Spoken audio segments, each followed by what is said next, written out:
how do I feel after talking to that person? Like, do I feel drained or do I feel like motivated? Okay, if I interact with anyone, it's like, do I feel good or do I feel like, kind of cringy? When you feel something is off and you ignore that, then what happens is you're training your energy field that it's okay to ignore warning signs. I didn't even notice the yellow flags. And the yellow flags are lead ups to the red flags. But when you say stop and your body's telling you to stop and you still push forward, you're going to screw yourself up. All right, guys, Joe Polish here. We are at AmFest, and this guy's one of the most connected people I've ever met. Thanks for coming on, man. Well, thank you. Good to be here, man. Yeah, that was a fun one with Chris Voss last month, too. Yeah. We did that first podcast, and this place is kind of insane right now. Dude, it's booming. There's a lot of good people. This is my first AmFest. What about you? This is the first one. Really? Yeah, I mean, Charlie Kirk is a machine. I'll just put it that way. Yeah. And they did the first Maha event here in Arizona with, Turning Point that had my buddy Bobby Kennedy and Callie Mean. So I introduced both of them to each other. And so just seeing what has happened just in the span of 3 months is utterly insane in this country. Insanity. Yeah, your interview with Bobby was incrable. It got almost 1 million views. Yeah. What were your big takeaways from that interview? Well, it's the third time I interviewed him. Bobby, I guess my big takeaway with him is the ability to be a lifelong Democrat, then go independent, and then, align with Trump, which I think is cool. And his view on addiction recovery, his view on plant medicines. Yeah. The fact that if you notice Bobby, even if someone does not agree with him or not, it takes a lot for him to insult someone. He doesn't just attack. He's more of a nonviolent communication guy. Yeah. Whereas Trump is just like hardcore, right? But both styles, I think, are very interesting ways to open people up, because some people resonate with one method of communication, the others don't. But he's a machine. My biggest takeaway of our most recent interview is, I already knew this, but he stated it, and I reinforced it as much as I could, is this year has been his 40th year in recovery, because I've an addiction recovery foundation, and me and him really align on that. And so every single day, in spite of running for president and then everything that's going on, he meditates every day, attends a 12-step meeting every day. Wow. And works out every day. Even if he's, traveling, which he is a lot right now, clearly, with security and everything. So just to coordinate security to work out every day wherever he's at. And people that are like, I don't have time to exercise. It's like, well, it depends. Yeah. Are you committed to something? People will say, I care about my body. I care about my health. I care about my relationships. I care about my recovery. And he just does it every day. And so he truly is one of the few people that I've met. I met a lot of presidents and ex-presidents. Most are narcissists. And We talked about that last. yeah. And he is truly just, I think, a genuinely great guy. Now, he will admit there are times in his life where he wasn't a great guy. Yeah. And I say great guy, where he was off the rails. He was in active addiction, and you cannot be an active addict without lying, cheating, and stealing. If you're not doing that to other people, you're doing it to yourself. Right? Like in your mind, you're living kind of like this double life. So there is no way in hell to do 40 years of recovery, a lot of it 12-step base, and not have that chisel you into a better human. Yeah. Everybody's flawed. We're all, flawed humans in some way, shape, or form. But yeah, my big takeaway was just that daily ritual, which there's so much to take from that. Absolutely. Yeah. I think we all go through these phases, right? I never meet someone that's just like a steady trajectory. Never, ever, unless you are living in a freaking bubble or something. I think life is a series of, you're on track, things are working, good relationships, maybe you're taking care of your health, things are, doing well in business. And then other times you're completely off the track. And then the job is to get back on the track. Right. Because people are like, I used to be there. Things used to work this way. So the question is, well, what the hell were you doing when things were working? Can you go back to that? But we get hit with disease, betrayals, heartbreak. Yeah. I mean, even your story, right? The big loss of money. Financial. I had health issues as well. I was neglecting. Do you think you could crush it in all aspects of life at the same time? Or do you think you need to hone in on a few at a time? Well, it depends on what you mean by crush it. But in terms of, it's funny. I have this AI clone. Yeah. And somehow it's programmed to have me be saying crush it. Just is funny because I yesterday we were playing around with my AI clone, Yeah. and he was saying, go out there and crush it. I'm like, I don't really say that too much. How the hell did they get that? But maybe one of my interviews with Vaynerchuk or something, because back in the day, Not the book, yeah. I say that shit all the time. But no, I don't think it's possible, because there are all the time. I mean, I think you can, let's take Eckhart Tolle, real peaceful spiritual guy, or Michael Singer. They have a different tempo, a different way of being than someone that's out there hustling. Right. And I think taking my buddy Doug Brackman's book, Driven, where 5%, maybe 10% of the population, depending on where you're at, is a hunter, and the rest of people are farmers. Hunters are the ones that are crushing it. Hunters are the ones that are pursuing with intensity. So, I mean, in my own experience, maybe someone is so together, has not had adverse childhood, experiences, the ACE test. They haven't had a lot of trauma in their life, and they're pretty balanced. But I think there's mission-based entrepreneurs, mission-based people, and then there are obsessive people. Yeah. And so the obsessive people tend to have more depression, a lot more suicides, more addiction, more of a roller coaster life, whereas the mission-based are more methodical. They try to build boring businesses. They try to create a structure, whereas the other people, systems tend to cramp their style. Right. And so they're all over the map. So for me, I definitely am a hunter. And so it's a bit of a roller coaster. But what I think it's smart to aspire to that. I think it's very smart to set a foundation up, because your life is on, if it's on a shaky foundation, cut all ties with dishonest, negative, unethical, lazy people. Because if you're around those people, by proximity, by the very nature of that, your life is going to be a bit of a shit show, because Absolutely. you can't play with snakes and not get bit. Yeah. Well, now you're seeing new studies of how everyone has an energy field, and there's actual studies now about who's around you, how it affects you. Well, let me ask you this. So you've obviously interviewed people about this. You've learned about it. What has been your biggest discovery in that? Because I do think we're frequencies. Yeah. I think there is an energy, without sounding woo-woo, in a ridiculous way. Yeah. We fashion our own futures. Our mind has a lot to do with stuff, and we attract, you find people whose dense match your dense. So Absolutely. so yeah, what would, For me, it's just like, how do I feel after talking to that person? Like, do I feel drained, or do I feel like motivated? right. So that's a simple test anyone watching this can take, and you'll be surprised like what happens just thinking that way. Well, now someone might just hear that and say, okay, yeah, whatever. And that's not some big, profound sort of sounding thing. However, it's very profound, because if you ignore your gut feelings, if you ignore like I had this conversation with the author Poe Bronson years ago, and he said people want more woo and less Right. and I've always liked that, because it's like, okay, if I interact with anyone, it's like, do I feel good, or do I feel like kind of cringy?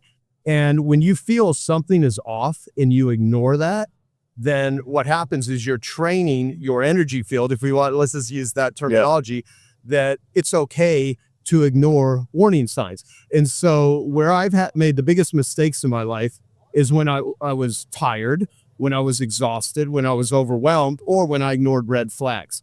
And by ignoring red flags, you don't even start. It's like, you ever seen people that have these motivational posters in their offices where everyone goes numb to it, and they have dust on the top of their head and shit like that, right? So people get numb to things that they don't pay attention to, and you don't see it. So there's yellow flags in the beginning, after a lot of betrayal, after doing my best to be a giver, but when you're a giver, you're a magnet for takers. I didn't even notice the yellow flags, and the yellow flags are lead ups to the red flags. So oftentimes you can be like, caution, but when you say stop and your body's telling you to stop and you still push forward, you're going to screw yourself over. And that is different than like a hard workout. Like, for instance, nothing feels good in the middle. When you're going through a breakup, doesn't feel good. When you're going through building a business in the very beginning, or let's say you're someone that's starting a podcast, you're in the middle of this right now. What are you, like 1,500 episodes? Yeah, about 1,500. Yeah, and you want to get to what? At least 3,000, because Rogan's at 2,500. Yeah. So you are in the middle of working your ass off, right? People don't see all the coordination that it takes to do something like this, scheduling, and there's going to be all kinds of mistakes. There's going to be, and not even mistakes you make, just shit that happens along the way, but you're in the middle of it. So to condense that, if you're in the middle of a 1-hour workout and you have to put forth effort, that kind of sucks. But when you're done with it, Now you're hopefully, if you haven't, injured yourself, you have gotten better. And the more that we build up our tolerance to things that are expanding us, great. Whenever we push through pain that's contracting us, we are closing off that energy field. So it's really expanding. Does this person expand me or do they contract me? When you start feeling contractions, that's nature's way of saying, pay attention, because pain is a messenger. And if you ignore pain, you'll start to drink the pain away, screw the pain away, social media the pain away, gamble the pain away, and you'll get yourself in trouble. Yeah, you got to make some tough decisions, because a lot of the times these people are your friends, right? And then something will happen. They'll change a little bit, whether it's money or fame or whatever it is. Absolutely. Like I was talking to Alex Epstein yesterday. He's the guy that wrote Fossil Futures, one of the smartest energy guy that I know. And he's friends with Peter Thiel and Palmer Luckey and Jordan Peterson and a variety of people. His second interview with Jordan's getting ready to come out. And I had scheduled, he used to be in Genius Network, and he'll be in and out at times depending on where his life is at. And I introduced him to a guy named Tommy Mello, who I actually want to introduce you down to be. He's been on the show. Oh, okay, perfect. Yeah, so that's right. I forgot about that. So, Tommy's now got this $1 billion company. And at the very end of it, because I always talk shit to my friends, that's one of the endearing things I do, is I kind of insult them in nice ways. And Alex said, he goes, the thing about Joe, he goes, he was supporting me before anyone even knew who I was. And when people were attacking me, and he's like the same guy, even if I give him money or not. Wow. And, and I just thought that was actually kind of, and not to blow my own horn, because that sounds kind of like what I'm doing. I think everyone should do that. Yeah. It's not a special quality to, there's situational ethics and then there's situational behavior. Situational behavior is, I may cuss, in front of you or say some, completely inappropriate jokes, which I tend to like. But I'm not going to, if you introduce me to your grandma, I'm not going to cuss in front of her, right? Unless she starts cussing in front of me and says, oh, that's situational behavior. Most people have drank beer. Most people have gone to church. It's rare to drink beer in church, right? Yeah. You're not going to smoke a joint in the middle of a church. Well, some people might, but But anyway, but situational ethics, though, is when, you act like you're this ethical person in one environment, but your behavior dictates that in a different way. Kind of like Elon Musk says, people that talk about doing good while doing evil, fuck them, that sort of thing. So I mean, I that applies, I think, to, I just think people need to be congruent, and capabilities are great, but character will get you through, because your capabilities will come and they will go. You'll be very capable in one area. And then as soon as you want to go, like if you build $1 million business, but then you want to go to a $10 million business, or a $20 million business, or a $50 million business. And I've seen this throughout my whole career. I mean, I hang around very successful entrepreneurs, and that doesn't mean they're great people, right? They could have their life completely out of control. It takes new capabilities every time you make a jump. If you want to be in better physical shape, if you want to be a better investor, if you want to be a better parent, most people that have kids, they have no capabilities. They may have read books, they may hear about it, but you develop those capabilities. So as one develops capabilities, I think it's crucial to make sure you don't lose your character. So you're around people all the time that are pursuing fame and notoriety and status and all that. And when you see them change, you're like, you were cool before you got a little bit of fame. But if people get a little bit of fame or money and they start all of a sudden changing, you kind of see where their priorities are. And it happens more often than not. Oh, unbelievable. Yeah, that is so true. I cannot even reinforce that enough. So who becomes a close inner circle friend of mine is I watch people that are more powerful. How do they treat people that are less powerful than them? I think we might have talked to that before. Yes. It's like, but to me, that's really important. Money's cool. Running a business is cool. Having fame and notoriety, having people like you, it's awesome. The ego part of us, the part of us that has low self-esteem or low self-worth, that likes the reassurance of people liking us, that feels good. However, that, is like cotton candy, though. It's if you don't validate yourself internally and your only validation comes externally, that's not good. And if you put yourself in a position where you start getting fame, you start getting success, but you don't develop and nurture yourself, to go back to Bobby Kennedy, he goes to 12-step meetings, which are anonymous meetings. Now, of course, people are going to know Bobby. So he has to have a group where he can, obviously still be in that place and be safe. That's an internal way of resourcing yourself, of building true esteem, and that forces you to look at your character. So I guess my question is how I want to ask you this. Yeah. So as you are, by every means, someone could look at your following and be like, oh my God, I got to get access to Sean because maybe he can expose me to people. How do you protect yourself from who's just trying to use you versus who's collaborative, who wants to utilize that? This question, man. I get pulled in so many directions these days. Yeah. I used to wake up to like no messages, no emails, and now it's like hundreds, maybe thousands a day. Yeah, and you can't keep up with it all. It's impossible. Yeah, you can. You need good filters, man. Got guys around me that just care about me. They were here while I was broke. Like my fiance is one of them. They could just read people really well, man. Plus, as a podcaster, I've been able to read people better now. It's been a great way of keeping my ego in check as well. So podcasting's almost like a form of therapy, Yeah. So that's been great. No, it is. Well, let me say that too, because I've been I started my first podcast in 2005. So we're going on 20 years ago when no one even knew what the hell a podcast was. Yeah. Then I started my first official podcast, the marketing one I do, with Dean Jackson in 2010. No one was doing podcasts back then. I mean, we didn't even promote it, and we get 300,000 downloads per episode, right? I wish. And it was like it was an uncrowded market. And one of the things that happened along the way, I started seeing all of these people come out of the woodworks trying to get access. And I know more famous people from addiction recovery rooms and groups than I do from, the people. Really? Oh yeah. Like people see me with all these different people, because I've interviewed, I mean, at this point, in terms of official podcasts, I've probably done, I don't know, probably close to you. Yeah. But in terms of interviews, I've probably interviewed 4,000 or 5,000 people. I should just put like I've got over 1,000 10-minute talks just for Genius Network members. And I've interviewed most of those people. So I've seen a lot of stuff, and I've seen a lot of people change. And, you said something really important about your fiance. Yeah. Is that she was with you when you were broke. Yeah. Right.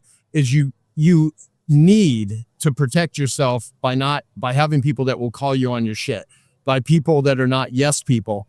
And when you start when you have this holier than thou sort of attitude, and you start VIP roping people to talk to you, you start traveling around with bodyguards, which some people do, even they don't need bodyguards. That's all because they're super insecure, and it's a posturing thing. It works because a lot of people think you're special if you pretend like you're special. But you literally need to keep solid foundational people that aren't impressed with your status. Absolutely. That really want to protect you. But you also got to be that person too. You got to protect and be willing to have them criticize who you are. I was talking to Alex Epstein about that. Like, have people that like invite criticism, don't attack the messenger. Now, there's two types of criticism though. There's tons of people that will criticize you that don't know you at all. So most criticism that's toxic and they don't really know who you are, they're taking a soundbite they disagree with and just start attacking you as a person. Most criticism is like that is self-hatred turned outward, right? So, but people that really know you that say, hey, check yourself before you wreck yourself. Right. So damn important. And that's why I'm always encouraging people. Like if someone just does a podcast, but they don't do the internal work, they may sound smart and they may convince themselves that they know their shit because they're talking to people that know their shit. Yeah. Like look at how much 1,500 interviews, including, what I like about you is you interview people that you don't agree with because you're trying to seek to understand, not to be understood, to use a Stephen Covey line, right? And you're trying to explore perspective. Like, okay, I mean, don't live in an echo chamber. Like talk to people that have polar opposite beliefs as you, because you don't ever change anyone's mind by arguing with them. You can debate, you can open them up, but if it's constant just attack, so people that are really looking out for you, that will call you on your shit is important. Secondly, you don't just want people that point out where you're screwed up or make mistakes. They also come with, hey, take a look at that, and here's another perspective, or here's a solution. So, I like people that will call me on my shit, but they'll also offer a solution. Yeah. Because if all they do is point out the bad news, but they don't say, here's how to think about this, here's what we need to do, it's kind of like, oh, well, now you're just making me feel bad. Yeah. But, it's sometimes there is no good news. It's like, no, this is fucked up and we need to deal with it. But, everyone's going to go through those stages, wherever you're at. And that's phenomenal advice. Cause when I have people close to me just saying yes to everything, I'm like, dude, I do not like that. That's a red flag to me. state your opinion.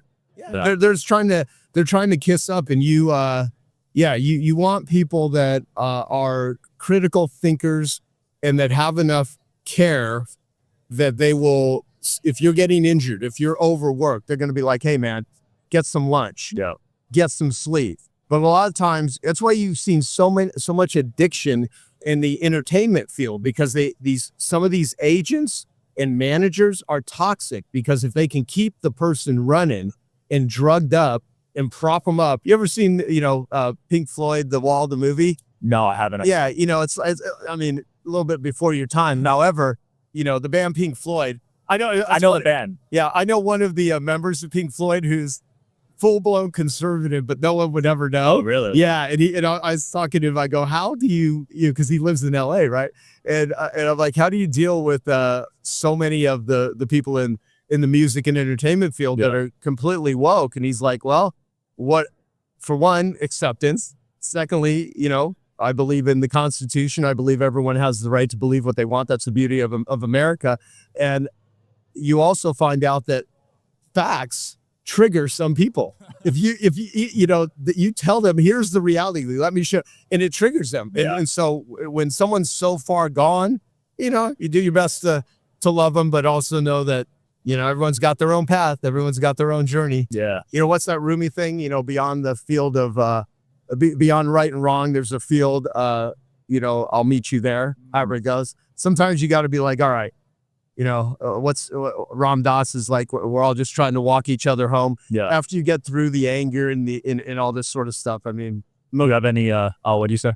what's that? What were you saying? No, yeah, like by the way, everything I'm saying here, it's rare that I do that. Like, I have to be at my higher self to often have this, because I mean, there's a lot of evil in the world. Oh, there is. And there's some people like, there's evil, I believe. So, part of it is trying to know that however someone is and however they act, it's based on the atmospheric conditions of their life. Yeah. My friend Dr. Don Wood says, if you understood the atmospheric conditions of somebody's life, it would make sense why they are the way they are. See that dude's outfit? Like, Which guy? the guy in the red? Yeah. Yeah. The one you sent me yesterday was crazy with the horns. Yeah. That guy stormed the Capitol guy. Yeah, he was the character. Jay Sixer. Yeah. It's interesting to see the narrative on Jay Sixer's change so much. Oh my God. Yeah. I mean, they are really political prisoners. I mean, in a lot of ways. And that's another example of framing. I remember during this G6 conference, I don't know how many years ago it was, in Canada, and there were people protesting on the corner, and just on this little corner. And it wasn't violent or anything, but there were people screaming really loud. Yeah. But I was seeing all over the news how there's this riots in Canada, and it just reinforced how much bullshit propaganda is pushed out on people, and they don't see, because we could talk about everyone being here, but unless the camera sees it, you don't really know everything going on. But yeah, there's so much framing. Like my interview with Tucker Carlson, I asked him what does he watch media wise. He's like, I've been there. I've worked in for you. I don't watch any.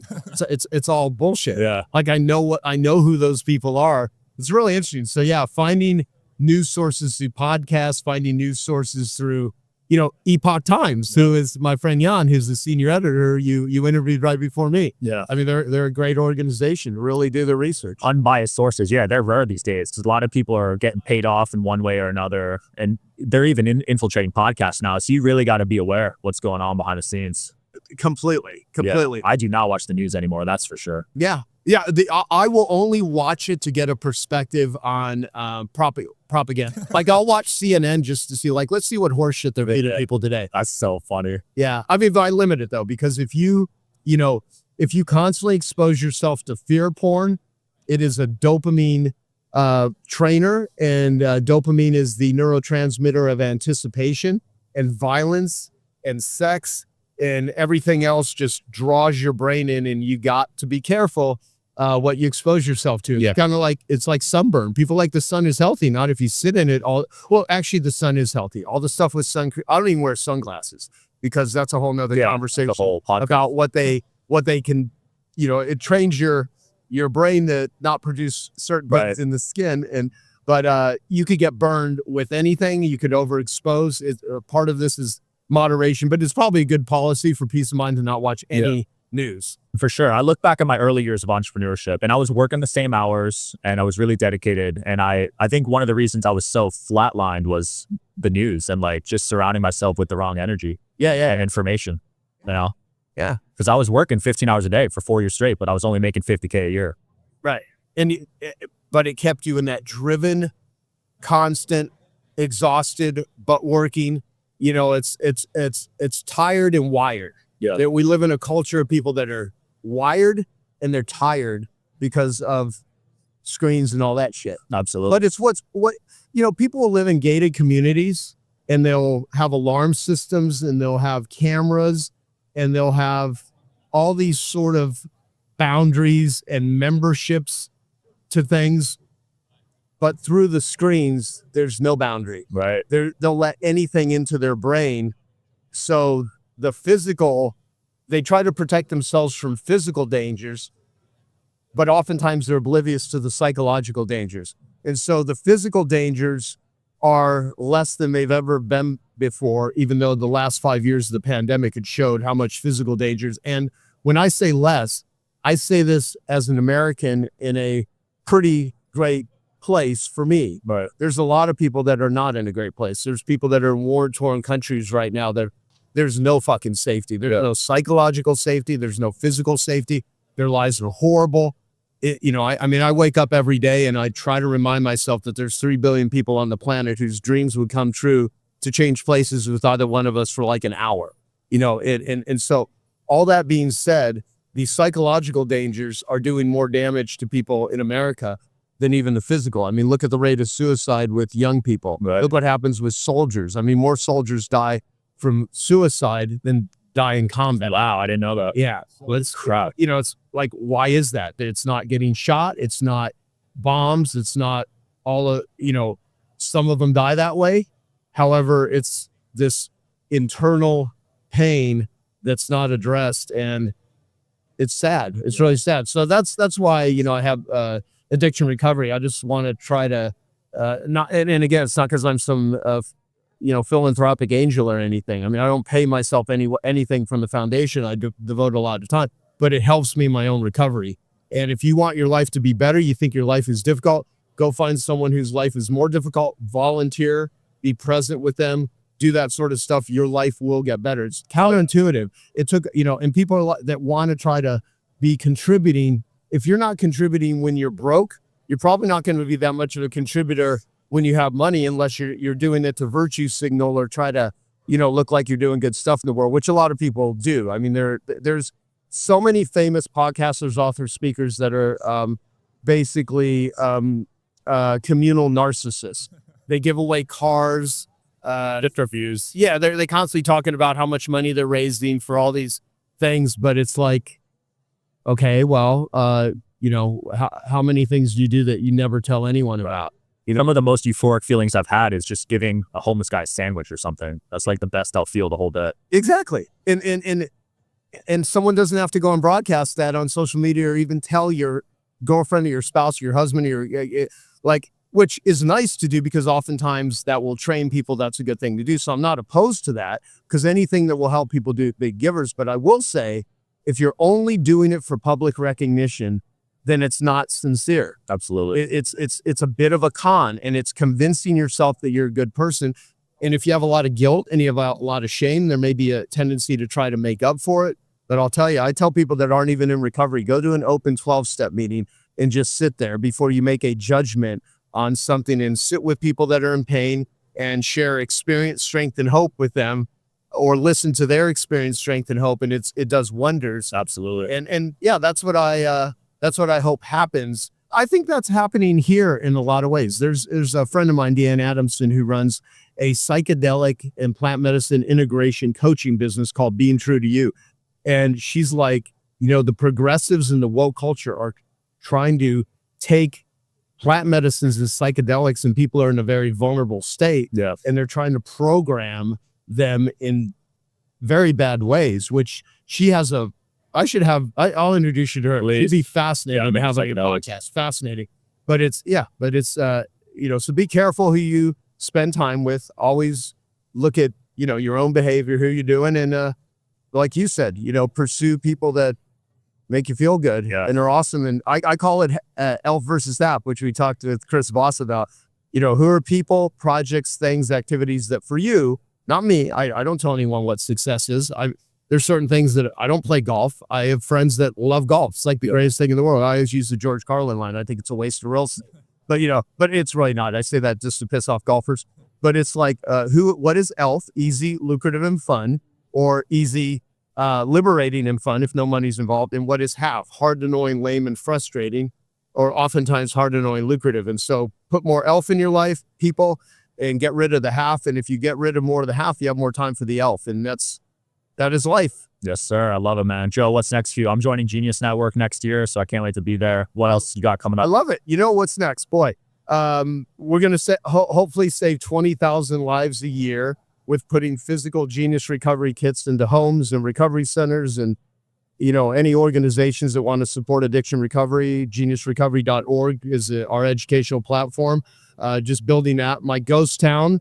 I have a 40-acre ghost town called Cleator, Arizona. Nice. Cleator, I've turned it into a term. What's a goal, a dream, something crazy that you never think you would do. So I started, this is the couple of friends, and it's our version of like a moonshot. Yeah. What is your Cleator? Because I never thought I'd buy a damn ghost town. And it's one of the funnest artist platforms that I have. And then in 2025, shit, man, just, the Maha event kind of came in a lot of ways because I introduced Cali Means to Bobby Kennedy. That led to the introduction to Trump, and then seeing that. And there's no Maha without addiction recovery. So that, and just, hopefully keep trying to be the best version of myself as I can be, purge the shit that I don't like, and, do more of the stuff that I do like, and learning from people like you too.